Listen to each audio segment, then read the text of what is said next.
રજનીકાંત, ક્યાં છો તમે? મારે તમારી સાથે એક વાત શેર કરવી છે.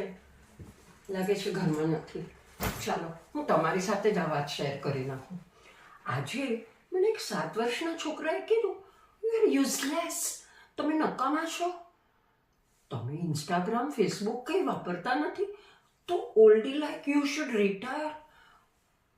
અરે બાપરે, આ શું થઈ ગયું? આ હતો મારો આજનો પહેલો દિવસ સેન્ટ જોસેફ સ્કૂલમાં. સોરી, હું તમને મારો પરિચય આપવાનો તો ભૂલી ગઈ. હું રમાશા. હું છેલ્લા 30 વર્ષથી શેઠ ધનરાજ વિદ્યાલયમાં શિક્ષિકા તરીકે ભણાવતી હતી. પણ ગયા મહિને ભગ્ન હૃદયે મારે સ્કૂલમાંથી બહાર નીકળી જવું પડ્યું મારો સામાન લઈને. ના ના ના ના ના, તમે એમ વિચાર નહીં કરતા કે મને એ લોકોએ કાઢી મૂકી કે પછી હું રિટાયર થઈ ગઈ.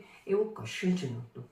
વાત એમ હતી કે ગુજરાતી માધ્યમની શાળા રહી અને વિદ્યાર્થીઓની સંખ્યા ઘટતી ગઈ. એટલે મેનેજમેન્ટે મજબૂરીથી શાળા બંધ કરવી જ પડી. અને બસ મેં અહીંયા જોબ લઈ લીધું. તમે તો જાણો છો મોંઘવારી કેટલી છે, તો જોબ તો કરવો જ પડે ને. પણ મને એ દિવસો યાદ આવે છે કે જ્યારે એ ગુજરાતી માધ્યમની શાળામાં માન હતો, આદર હતો. વાલીઓ પણ અમને પૂછીને એ લોકોના છોકરાઓને અમારા હાથમાં સોંપી દેતા હતા, પૂછતા હતા એમની કેળવણી વિશે. એ લોકો પણ રસ લેતા હતા. બધું જુદું હતું. અને હા, એકવાર તો મને યાદ આવે છે કે છોકરીએ એવું સરસ મજાનું નાનું કાર્ડ બનાવેલું જન્મદિવસનું.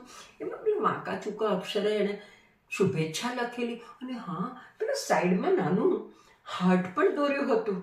અને જે મને આપતી વખતે એના મુખ પર જે સ્મિત હતું, એ સ્મિત જે અમને ઓછો પગાર મળતો હતો ને એના કરતાં ઘણું મૂલ્યવાન હતું. અહીંયા પગાર વધારે છે પણ એ મૂલ્યવાન સ્મિત નહીં જોવા મળે એવું મને લાગે છે. જ્યારે હું અરજી આપવા અહીંયા આવી ને તો મારી જ 2 વિદ્યાર્થીનીઓ મને મળી. તેઓ પોતાના ભૂલકાને આ સ્કૂલમાં દાખલ કરવા આપી હતી. મને પૂછ્યું, બહેન તમે અહીંયા કેમ?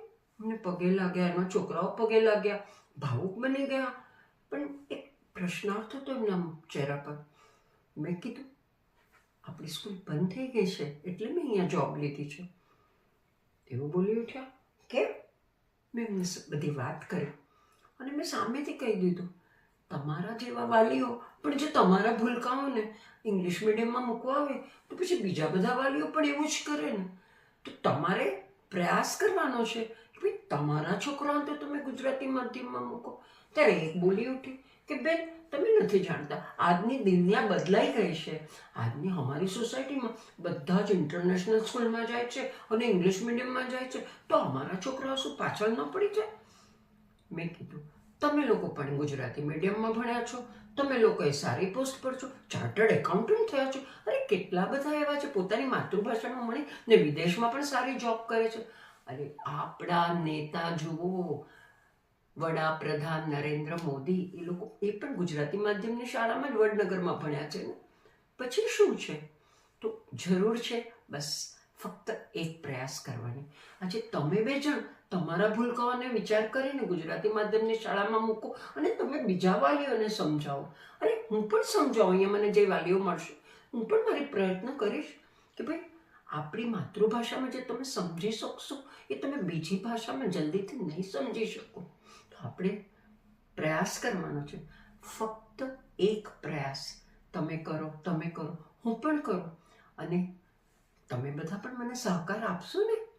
ફક્ત તમારે પણ એક પ્રયાસ કરવાનો છે.